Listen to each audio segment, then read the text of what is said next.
Today, my guest is Scott Krone. Scott is a returning guest to CREPN Radio. He's also an architect and a self-storage developer. And in a few minutes, we're going to speak with Scott about opportunity funds, PACE financing, self-storage, and hopefully living life to its fullest. But first, a quick reminder. If you like the show, CREPN Radio, we would love to hear from you. You can like, share, and subscribe. And as always, we love to read your comments. Also, if you'd like to see how handsome our guests are, be sure to check out our YouTube channel, Commercial Real Estate Pro Network. And with that, I want to welcome my guest, Scott. Welcome back to CREPN Radio. Thank you very much for having me back again. I really appreciate the opportunity. Well, I'm looking forward to round two. And before we get going, if you could take just a minute and share with the listeners a little bit about your background. Sure. I got my undergraduate degree from Kenyon College way back in the late 80s and early 90s, and I was a history major, but then I translated that into getting a master's in architecture from Illinois Institute of Technology. And it was there that I was fortunate enough to get paired up as a TA with a professor who had a real estate development company that was actually doing projects. And so a lot of the work that we were doing in studio were actually live projects. So I would work for him in his office in the morning, then work for him in studio, and then go home and do homework for him. So basically from 7 until midnight for 3.5 years, I was working for this professor. But it gave me a great opportunity and experience. I learned a ton. And then in 1998, I started CODA as a real estate development design build firm. And so we've been in single family, multifamily, we've done notes, we've done commercial properties, mixed use. We just completed our 5th church. Working with our 5th church, we converted a former church back into a church. And we're also now specializing in converting empty warehouses into self-storage facilities. Got it. And just going to ask for the church, is that more of the design build work for the church, or are you holding those, are you building those and holding those as an asset? No, yeah, each of them were client based and driven. So they hired our firm to help them through land acquisition, getting them the entitlements, the financing, doing the design, and then ultimately building it for them. Got it. For a minute, I was thinking maybe I'd missed a whole asset class investment opportunity there, and I thought that's a new one. I hadn't heard that. Actually, when I tell people a lot of it, the most common response is, "Well, now that you've built the church, where are you going to get the congregation?" Yeah. Well, that's not my job. They already have the congregation. Well, and if there's a market and a demand, I guess there you go. So, right, the client, but. Well, that's great. I appreciate you sharing that. Your experience there with the self-storage. I know last time we talked at some depth about that and how you guys had taken kind of that unique approach, finding warehouses that were zoned for other use. Is that kind of more of like an infill or kind of a value add play as opposed to building from ground up and kind of some bare land self-storage? Yeah, I would say more readaptive use as opposed to infill. Infill would be tearing down an existing building and rebuilding there, which is some of the more models in the urban areas versus just ground up development.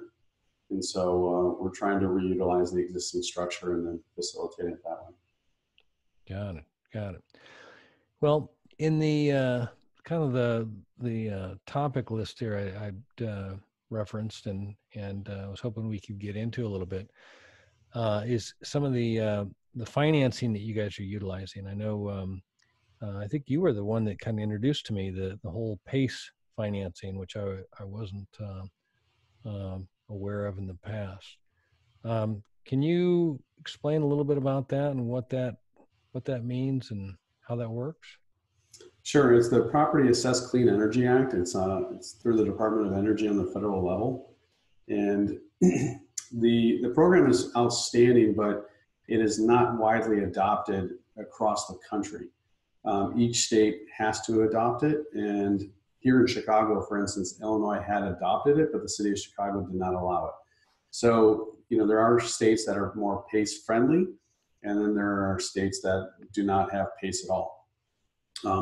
But it's a great program that is encouraging improving the energy performance of a structure or a building and financing those improvements through the real estate taxes versus a traditional debt structure. So from a bank's perspective, it is viewed as an equity position because it's above the line item versus a second or a primary or first lien debt position. Got it. So when you say equity, are they providing, is it a grant then, or is it a loan from an agency, or how's? Well, there are two forms that you can do PACE. It's either publicly funded or privately funded. And when I say publicly funded, it's usually going through the local port authority. We are doing 2 PACE projects in Ohio. Ohio loves the PACE product. We were originally trying to do it through the Port Authority of Toledo, but ultimately decided to go with privately funded PACE. So we were the first privately funded PACE program and opportunity zone in Ohio and perhaps the country, because we did the opportunity zone back in 2018. So the way in which the debt structure works is it is created similar to a traditional debt structure where you have a PMI, a principal and interest payment, and it's amortized over the lifespan of the improvements. So for instance, if your HVAC has a lifespan of 20 years, then they typically will do the amortization as 19 years. They don't want to have you put in a system that only has a lifespan of 7 years and then amortize it over 25 or 30 years, because obviously you're not paying off the product. And so instead of it being a debt structure, they take that principal and interest payment amount annually and they divide it up into the 2 real estate tax bills and they apply it to your tax bill. Gotcha. So it's through the tax that you're receiving the benefit there. Right. So they do a special assessment to your tax bill. Gotcha. And does that work? You said you're doing a private thing, and that's still how it's being recognized locally. You've got the essentially I mean, I guess what I'm understanding is the benefit comes through on the property taxes. Is that right? The benefit, well, the payment comes through the property taxes. The benefit comes from when we submit during construction, when we submit our construction draw, those line items that are PACE eligible are funded by the PACE funder. And then the items that are not eligible are paid through the construction loan. So when we submit our construction draw, we have to break down which items are PACE and which ones are not. So for instance, carpentry. Carpentry is a non-PACE qualified entity because there's no energy improvement. But our roof insulation, our roof membrane, our electrical, our HVAC, our fenestrations and closing them, putting foam behind them, those things are all PACE qualified. And so those specific line items are funded from our PACE funder versus the construction traditional bank lender. Gotcha. And on your as far as then your, I guess what I'm just trying to make sure I understand. So when you submit your construction budget, I mean, you have the work done, you categorize which one's which, and is this basically as a draw, or is this when you go to do your loan that the designation is recognized? Right. So it is a draw. We are drawing upon those funds. So let's just take a round number. So if our capital stack was, we had $1 million of cost. So that's our uses is $1 million. Our sources would look like 15% traditional equity. So we'd have $150,000 of cash that we're bringing to the table. Then we would have 15% of PACE financing. So we have another $150,000 of PACE qualified items. And then we would have $700,000 of construction. Okay. Gotcha. So the construction could be demolition, concrete, framing. For us, our storage lockers, those are the big ones that are not included, or fire suppression. Elevator is a qualified PACE incentive. Typically within PACE, you can go up to 20% of the overall value of the property, the appraised value of the property after the improvements. The problem that we have is, if our building is going to appraise at $10 million and we can qualify up to $2 million of PACE financing, we don't have enough expenditures that are energy efficient for $2 million. Right. So, for public storage or for storage, that would be a stretch, I would guess. Right. So for instance, we don't have a high demand on water consumption. So Right. we can't really include the plumbing. So that's why it's limited to those items. So if we do roof improvements for $100,000 on one draw, that $100,000 payment would come from our PACE lender versus the commercial lender. So let's say our first draw is $250,000 with $100,000 for the roof and $100,000 for framing. The bank would pay $100,000 and the PACE financing would pay $100,000. Got it. I appreciate you walking us through that. And then as far as your, to pay that off, then it's just recognized as against when you pay your property taxes. That's the credit, right? Or is there like an amortization? Well, there's an amortization. So they're going to take that $150,000 and amortize the principal and interest over call it 20 years, just for simple math. Right. And then each annual payment is broken down into two payments. So let's say we have to pay $5,000 annually. The first installment would have an extra $2,500 on it. The second installment would have an extra $2,500. Gotcha. And also you were saying the benefit of that is that the lender then looks at that as an equity as opposed to an obligation? Right. So if we go back to my example of the capital stack, mm-hmm. If our total costs or uses are $100,000 and the bank is only bringing in $700,000 or 70%, they look at that they have only 70% debt to cost ratio. Gotcha. So they view it as 30% equity. Got it. Well, that's got to be helpful for renovation capital improvements, not to have that held against you for lending. You can do that. And the other benefit of it is that we, in essence, have a 30% capital stack where our investors only have 15% in. So we're conservative on our debt to equity component, but we can also improve our rate of return for our investors because they have half the cash into the deal. No, that's appealing all the way around. And does that then, do you see that translate all the way out as improving the returns too, because of the essentially higher leverage, but not being recognized by the bank? It is, because when we build into the model, they also freeze the real estate taxes. So, typically when you're improving something, your real estate taxes are going to go up. If I put $1 million into a property, they're going to inflate the value of the real estate taxes. But if they hold them and they apply that, then we're just paying it towards the financing versus going towards, other, expenses that the county would typically have or assess towards a higher value property. We're not having any impact on the schools. We're not having any impact on, other services that the city would typically draw. It's not like if we're a condominium building and we're adding 100 units, obviously there's going to be that percentage more of students or water or sewer or trash. I mean, our self-storage facilities use very little water, have, very little, trash, waste removal, all those sorts of things. So that's why we see it as a win-win for the community as well as for our investors. So the ability to freeze the property taxes, is that unique to the asset class or is that unique to the PACE program? It's program. It's part of the PACE program because obviously they're looking for an incentive for you to come in and invest. And that's the thing between, both of these programs, that one is through the Department of Energy and then the other one's through the Department of Treasury with the opportunity zones. They are looking for ways to create incentives for developers to come in and invest in buildings or areas which need development, right? And if they can create more incentive for investors to do that, that's what they're looking to do. No, that's awesome. In theory, you could do this for your house.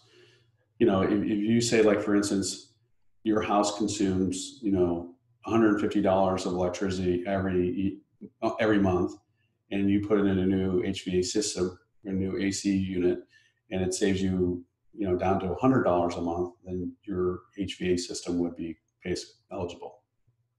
Now, the PACE program is also transferable. I was going to ask you, is that transferable to the?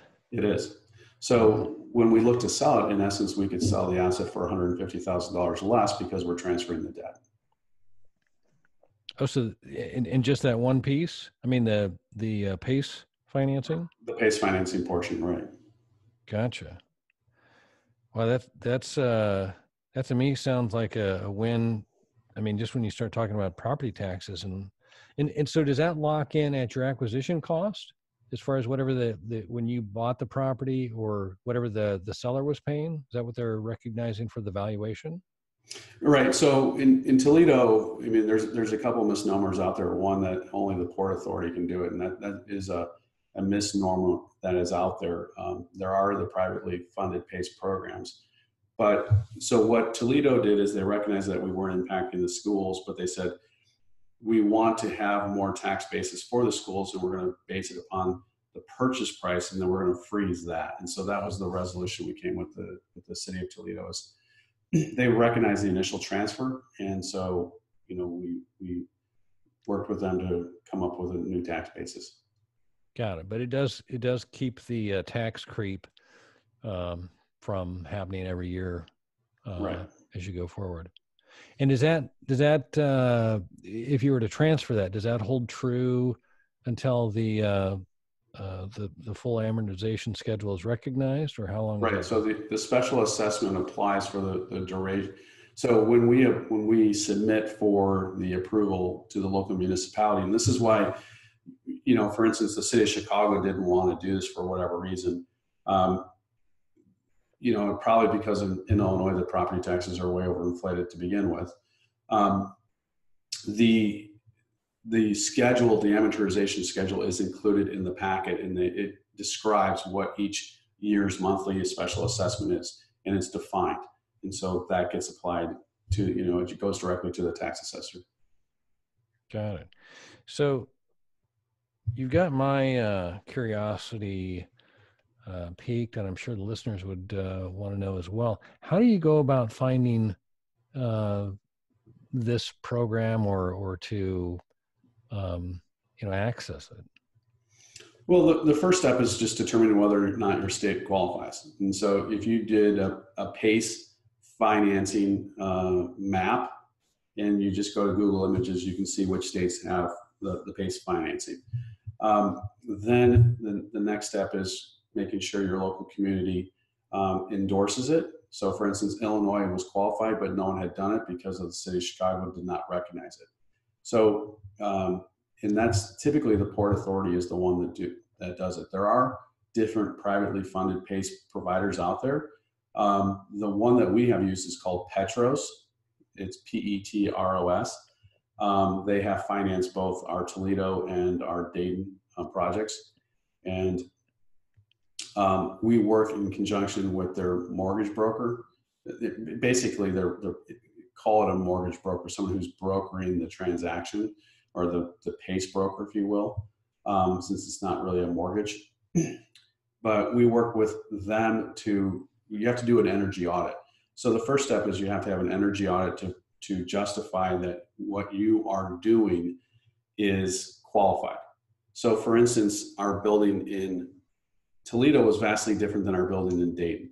In Toledo, we could look at what the original energy consumption of the building was, and then what we were going to do to improve the efficiencies of it. So for instance, the building in Toledo is a fully operational storage facility. We were converting it into self-storage.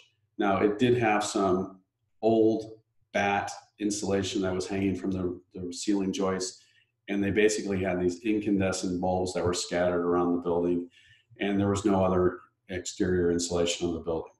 So we improved the R value of the building, and then the fenestrations, which were already had corrugated metal on them, we replaced the corrugated metal with corrugated metal panels that had foam insulation.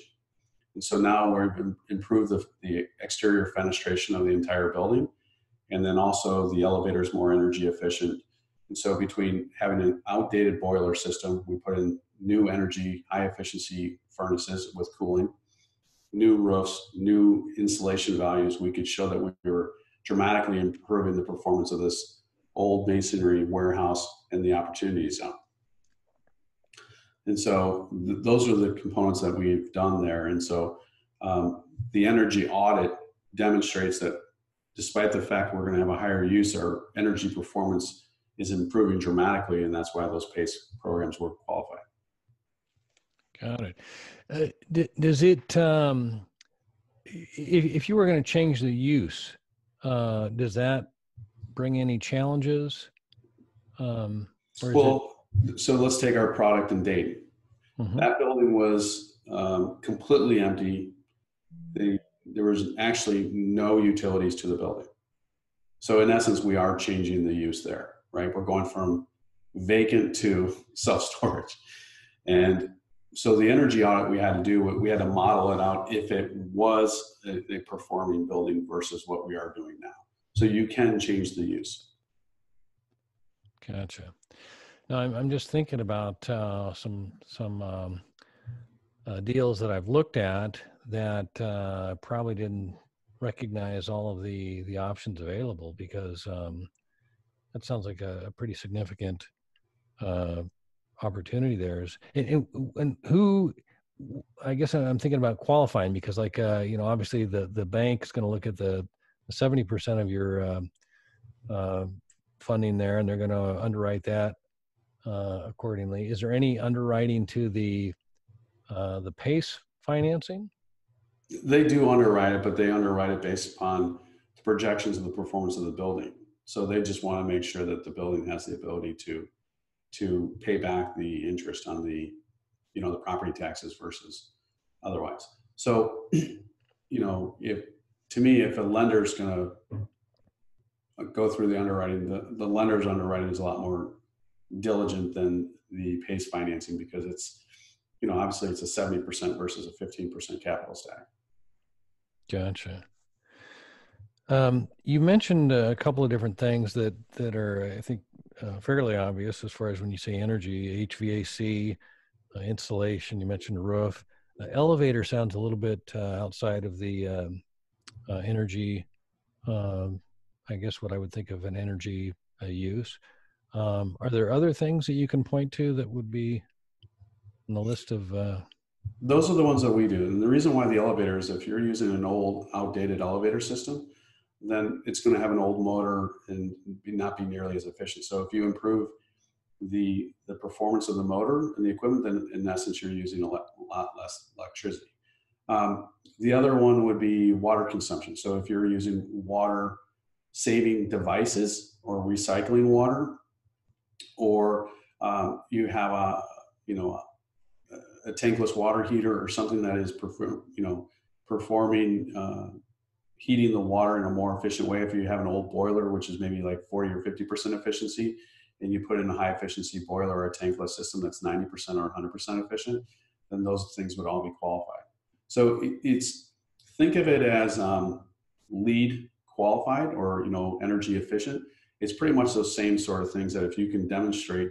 Windows would be another one. If we weren't doing the foam in the metal panels, if we went to a higher level, but clearly you're not going to get as much value out of a window that has still, the R value of a window is far less than the R value of solid foam, and where you don't have any air infiltration, you're not getting the heat gain, you're not getting the heat loss. So that's the reason why we get a higher R value with the foam versus a true glazed window system, which has glass, versus a non-glass glazing system. Got it. You mentioned leads. I'm assuming lighting. Absolutely. Like an LED lighting. Yeah, anything in lighting. The appliances. If you're putting in energy 5-star energy appliances, those would all qualify. So if you're doing this for like an apartment building, you could do it. All the appliances. If you're buying 100 units of apartment buildings, then in each apartment you're putting in $5,000 worth of appliances, then you could put in $500,000 right there. Yeah, no, refrigerators, washers, dryers, yeah, all that. No, I appreciate you taking us through that because, like I said, I had heard it, and I think I understood that it had to do with some sort of there's a financing program, but did not fully understand the mechanics of it. I appreciate you taking us through that.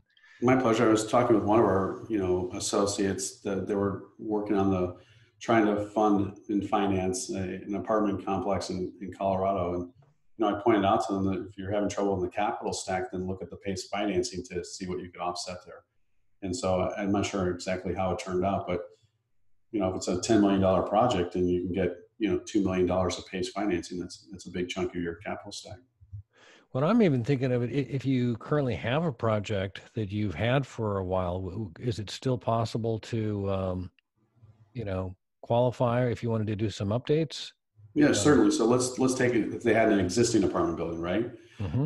And the thing is leaking like a sieve, and the boiler's constantly running all winter, and you don't have any cooling, and you want to add these things, but you can't get necessarily another loan to cover all these things.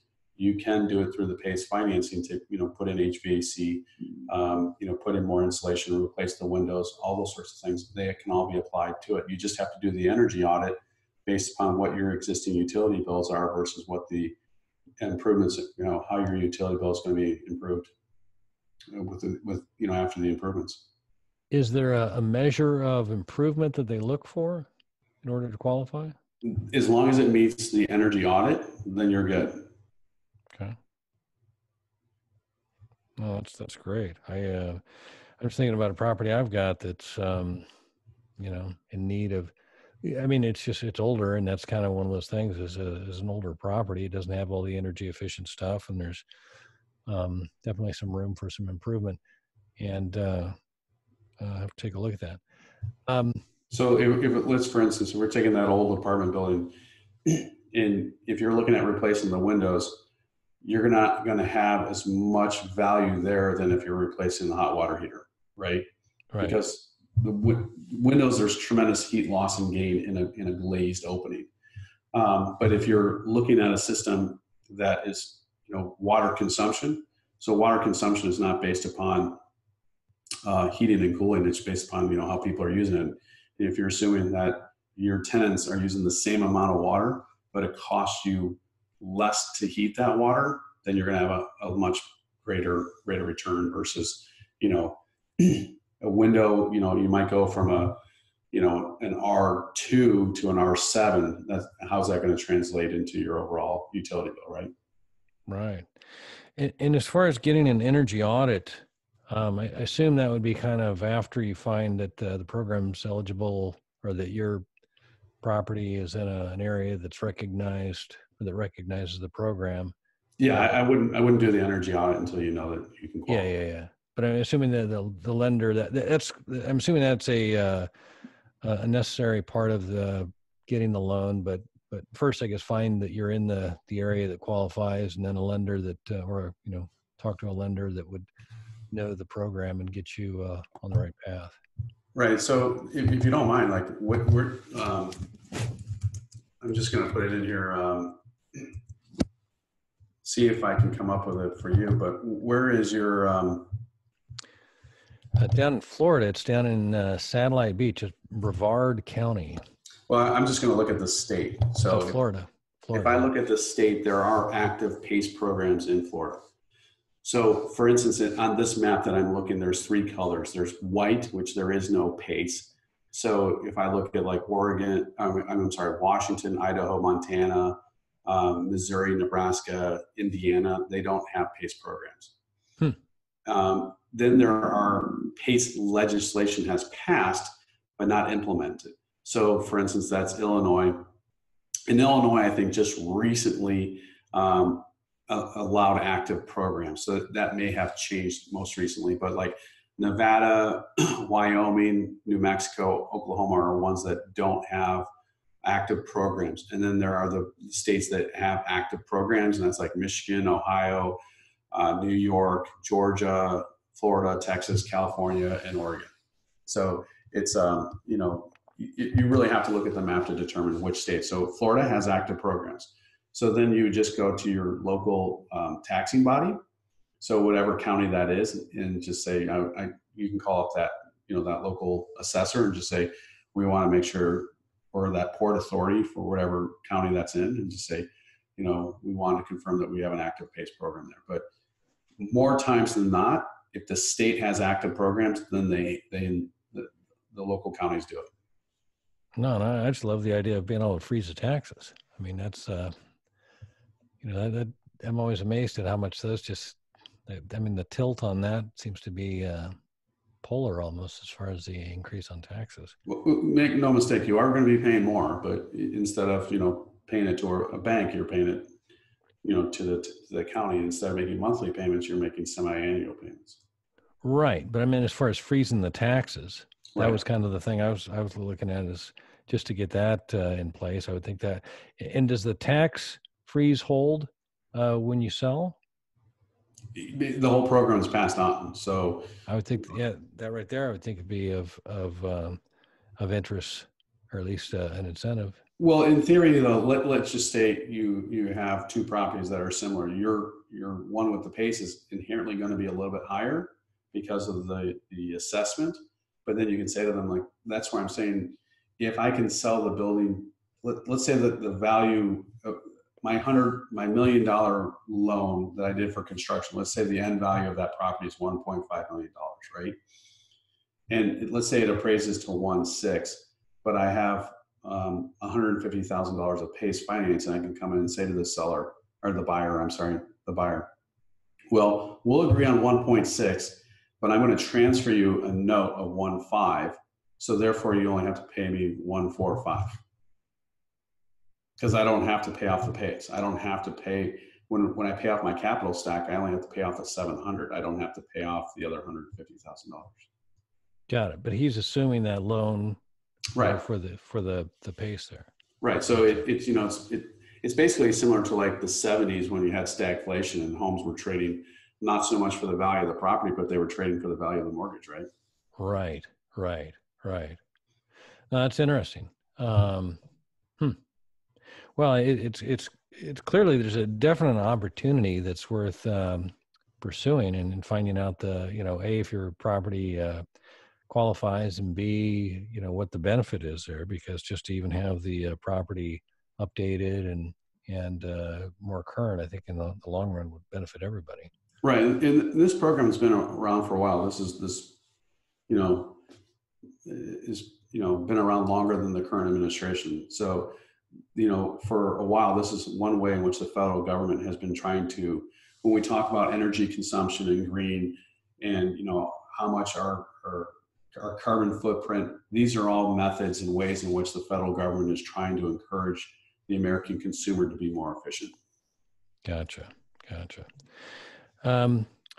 Let's see if we can shift gears here for a second. You mentioned, or one of the things I mentioned was opportunity funds.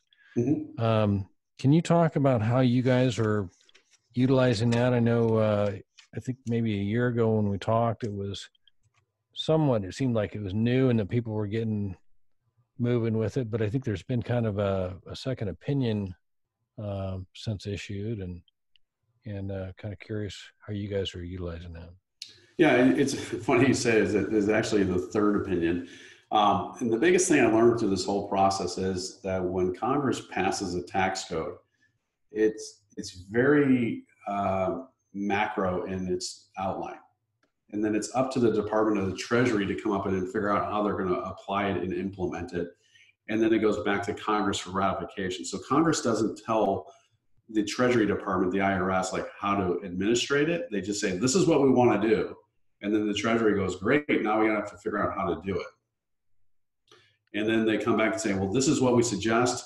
And then Congress will say, yes, we adopt that. So it's a very much back and forth. So the opportunity zones were actually written during the Obama administration, and nothing really happened with it. There was nothing, it wasn't being moved through Congress.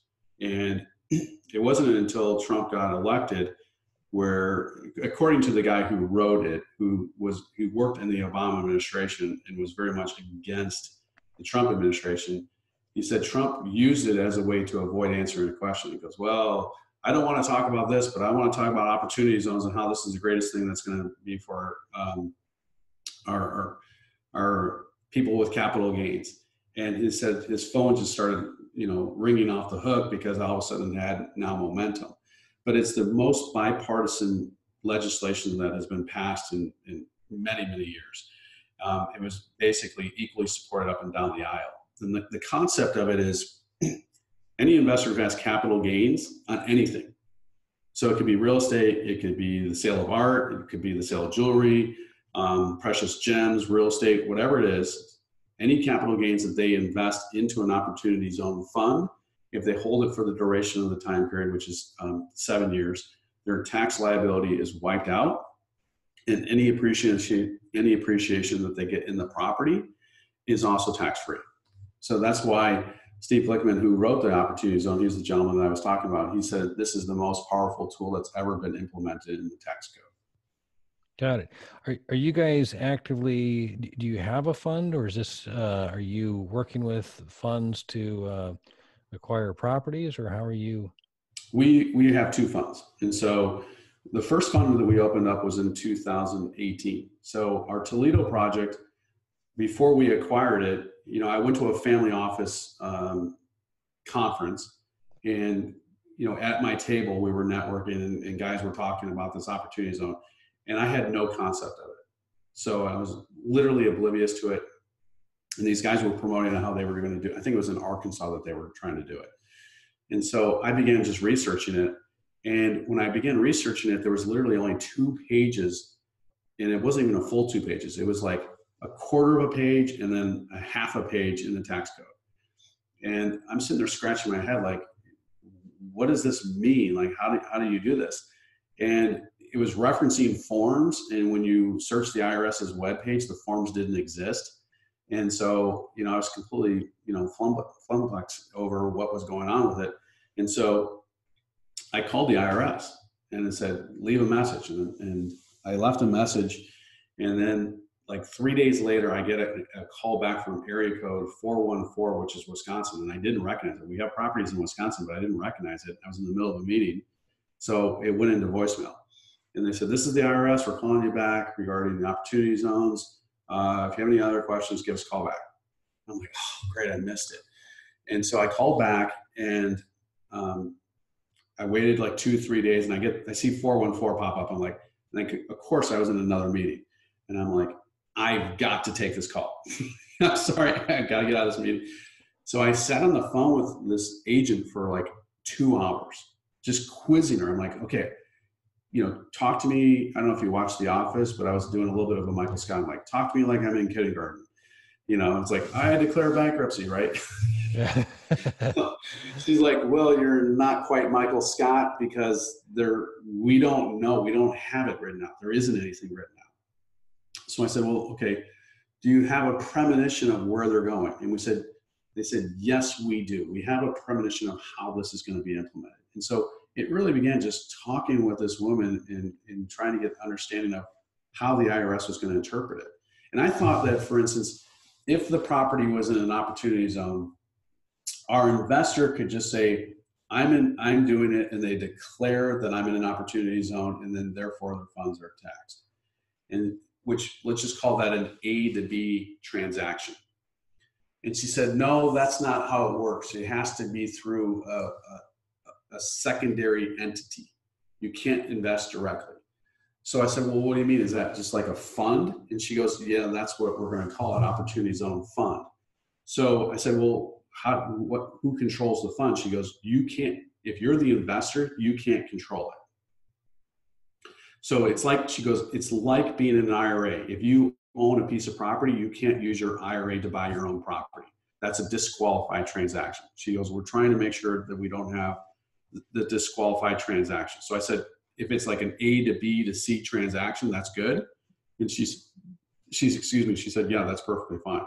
So I said, if my investor has money, I create a fund, and then that fund invests in my property, that's an A to B to C transaction. She goes, that's perfectly fine. That's how we're going to set this thing up. And so I said, okay, if I have any other questions, can I call you back? She goes, sure. So of course, I get off the phone, I relay all this to our attorney. We're talking about it. We're, trying to get the ins and outs of money going in and out, and how do we track all that? And of course, he has a ton of questions. So he goes, can you call that woman back?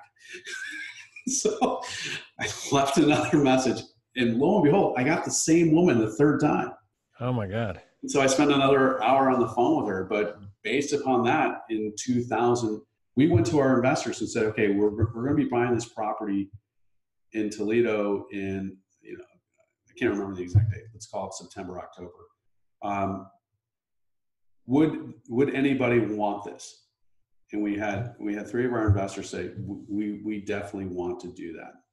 And so they said, well, how much is it going to cost us to do that? And we said, look, you're investing with us. If this enhances your rate of return and enhances you, we're not going to charge you anything else for doing this. So we basically create these funds for our investor that invest in our property, and we just administer it for free. They're the members, and we're just the managers. I think we're the only other funds. It's a business. They're raising money, and they're charging fees to their investors for that. Yeah, no, and I've talked with a number of or a handful of people. I wouldn't say a number, but and I think the first version of the understanding seemed like, wow, and then there was a little bit of clarification, and if I understood right, there was something in this last iteration that made more sense. I don't even remember what it is now. But if I understood, there was basically, there's like a sunset on the, is this the year you have to get the funds invested? There was like because there was some sort of a point. This does not go on from here to eternity. There was like a window of time for those capital gains to be invested. And then there was a hold time.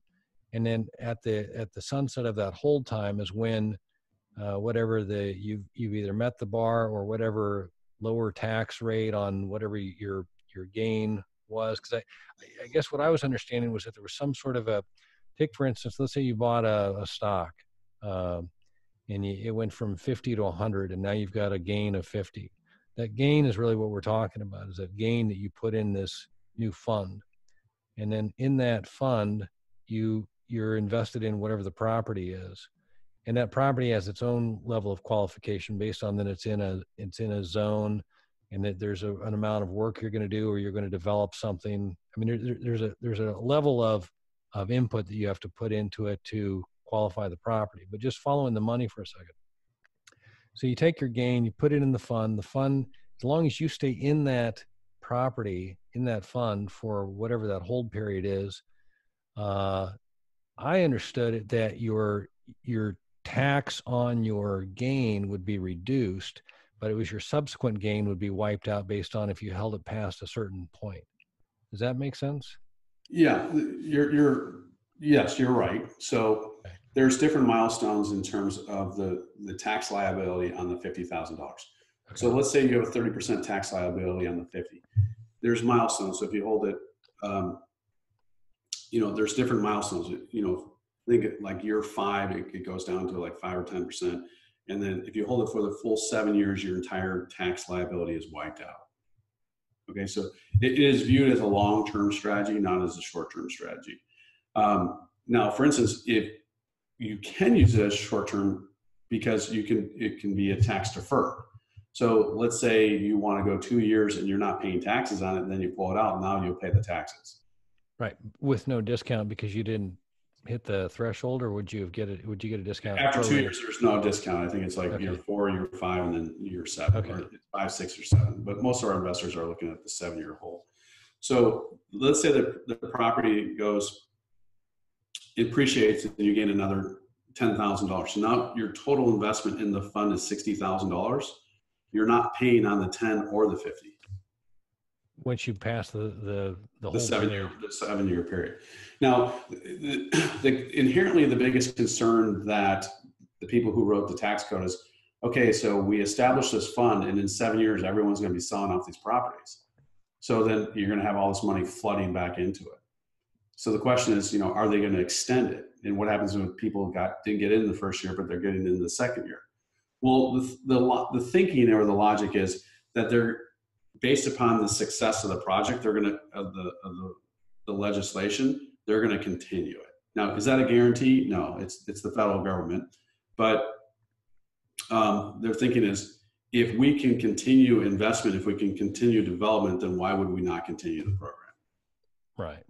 No, I mean, it makes sense that they would kind of, inch up to it, make sure it works before they would commit to renewing it, kind of thing. I think Right. the tax code's kind of a fairly interesting thing if I, give it a chance to look at and understand kind of I mean, a lot of times it's used to stimulate investment. It's to encourage behavior. It's kind of Or discourage. right. I mean, Either way, right. let's talk syntax, right? I mean, that's to quote unquote discourage it or capitalize on it. So whatever, Right. from a government perspective, they're capitalizing on Yeah. quote unquote syntaxes.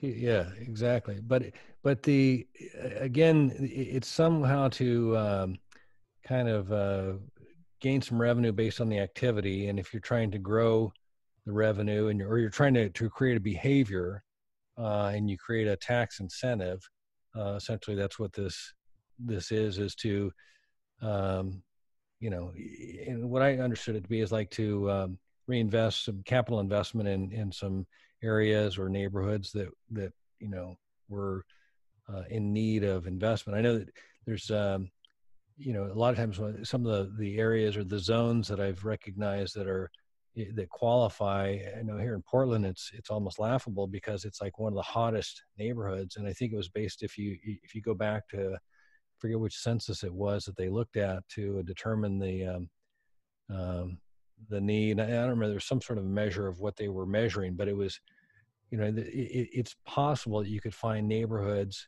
that are a hot neighborhood based on when the census was, I mean, they're a hot neighborhood now, but based on when the census that they referred to determine if the neighborhood qualified, it hadn't yet turned, kind of thing. So Yeah, one of the misconceptions is an opportunity zone means bad neighborhood.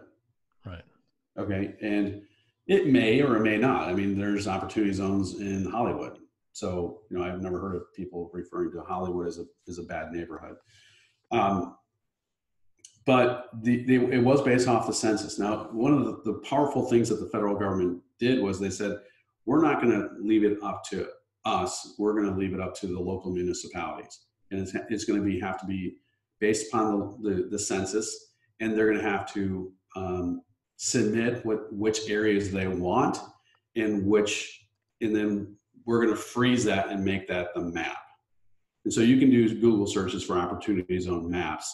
And those maps, there are software you put in the specific address and it will determine if you are or if you're not in the zone. We looked at one property and literally across the street was the opportunity zone, and where the property was, it wasn't. So it's unlike most things in the tax code, that's pretty black or white. There's no 50 shades of green in the tax code on that one. It's pretty black or white if you're in or not in the zone. So that was the power, when you say, hey, it's not necessarily, it's a hot neighborhood. The way in which I describe it is it's areas in which they wanted to encourage development. Right. We want to spur development in these areas based upon these census, and therefore what we're going to do is create this tax incentive. So for me, the tax code, people say, well, the tax code is written to benefit the rich or impress the poor. Take all those arguments out of it. 100% the tax code has been written to affect behavior. Right. I mean, writing off your interest. We'd rather have you own a property than rent a property. We'd rather have you give donations than not give donations. These are all things that if you hold a property for 2 years, you can write off any capital gains up to $500,000 if you're married, 250 if you're single, and you can do whatever you want. You didn't have to reinvest it. All these things were specifically designed to encourage, as you said, behavior, right? We'd rather have people own than rent. because that has a higher level of commitment, and we're investing more capital into it, and it really spurred it.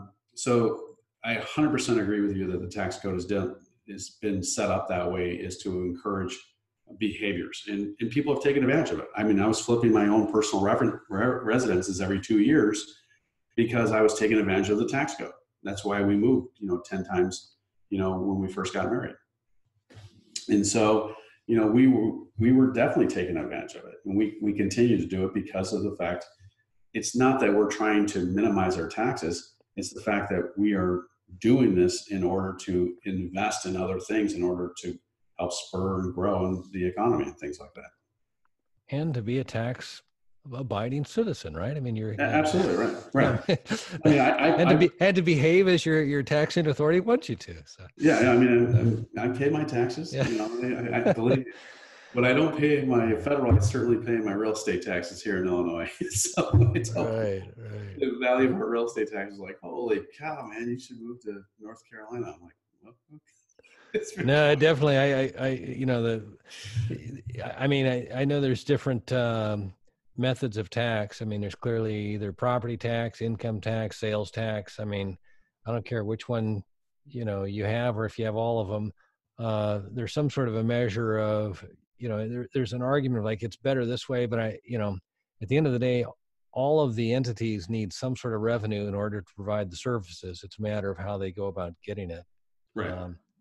But anyway, hey, I want to ask you, I'd be remiss if I didn't, on this notion of living life to its fullest. What's your thoughts on that? It was one of the topics there that had been shared there. Is there any kind of a secret to what you're doing, living life to its fullest? Well, this year it's been a different year for us, personally, as well as for my family as a whole. And we have taken on the motto in our family, day by day. We're living life day by day and just trying to absorb as much as we can. And whatever the Lord puts in front of us, we're just going to embrace fully and just go for it, right? And we're not going to put our hopes and things in the future, which are great. We can have goals and those sorts of things, but ultimately, we've seen our lives change 15 different directions this past year. And so rather than being discouraged by it, we're like, okay, we're going to go in this direction. And we're going to have fun with it, right? And if we don't do that, then we tend to be more depressed or sad because of what we don't have versus just being thankful and what we do have, and just making the most of what we do have. No, amen to that. Be present, and I think there's a lot to being happy with what is, as opposed to always bemoaning what's not, kind of thing. And I'm a firm believer, and you have the ability to affect your own attitude and how you see things. I mean, whether it's the glass half full or glass half empty. So I agree with you. Scott, if we could, I'd like to shift gears for a second. I think you, last time you were on the show, I had just implemented this kind of section of the part of the show, and it's about risk management. And by day, I'm an insurance broker, and we do risk management with our clients. There's a couple of strategies that we look at when we're assessing risk, trying to manage risk. And the three strategies we typically look to employ are: the first is, can we avoid the risk? And if that's not possible, is there the second option is, can we minimize the risk? And if we decide that we can't avoid it, we can't minimize it, the third option is, can we transfer the risk? And that's what an insurance policy is, and that's how we use insurance. And for the last year or so now, I've been asking every guest if they could, impress upon us how they see risk. And if you're willing, I'd like to ask you, Scott Krone, what is the biggest risk? Well, people ask me about this in terms of real estate. What's going to happen with the economy? Is it with political elections, is it going to go up or down, a recession, or continue this? I think we're in one of the longest expansion periods in a long time. And for me, on a national level, I don't see that there's going to be a lot of risk within real estate as a whole. Based upon the interest rates, I think if the market does begin to slow, the Fed's just going to lower the prime. We might get down to 2 or even 0 interest rates just to keep the economy going. So from that perspective, I think that real estate is still a solid play. But if I'm looking for us, what we have determined internally is that there's too much political instability here where we are in Illinois. And so what you were saying in terms of like, can we avoid it? Illinois is having a decrease in population of 6% over the past 10 years, which is putting a greater burden on the people that are remaining. And we have the pension problems.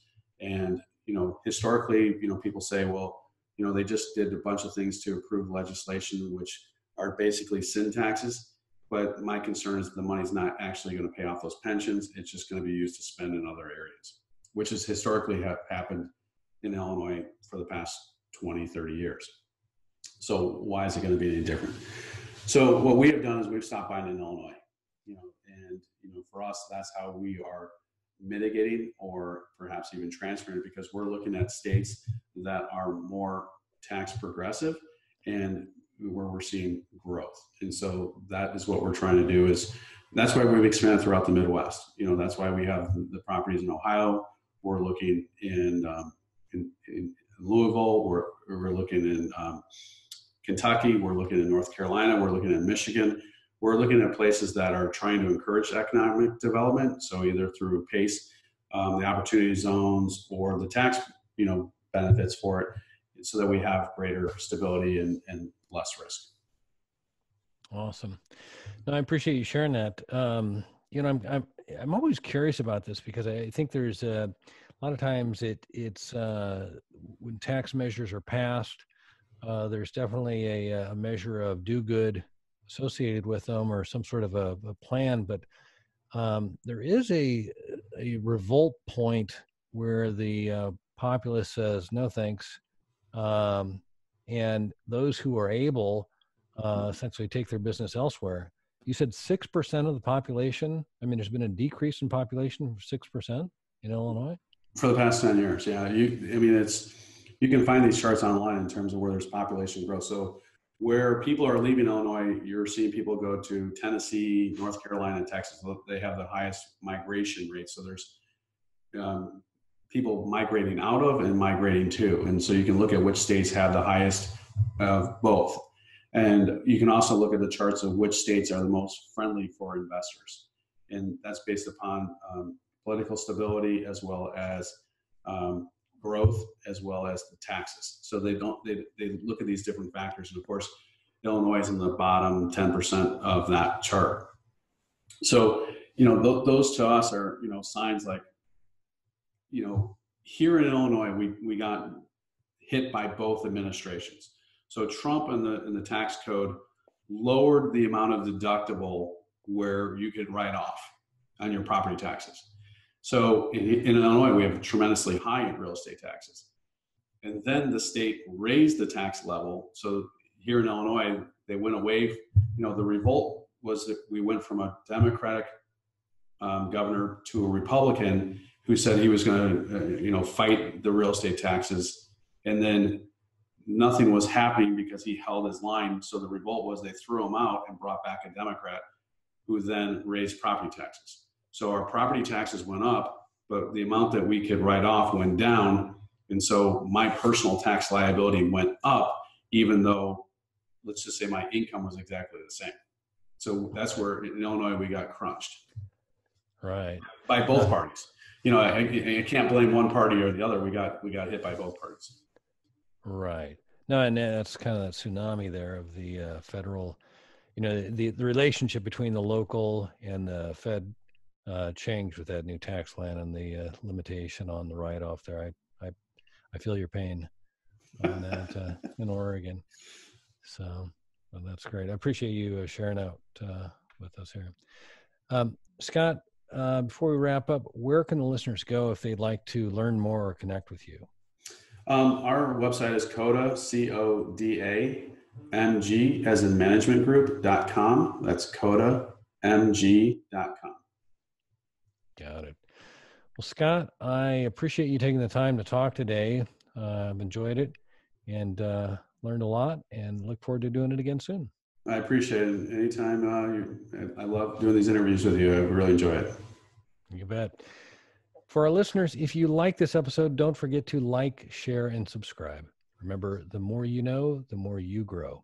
That's all we've got this week. Until next time, thanks for listening to Commercial Real Estate Pro Network's CREPN Radio.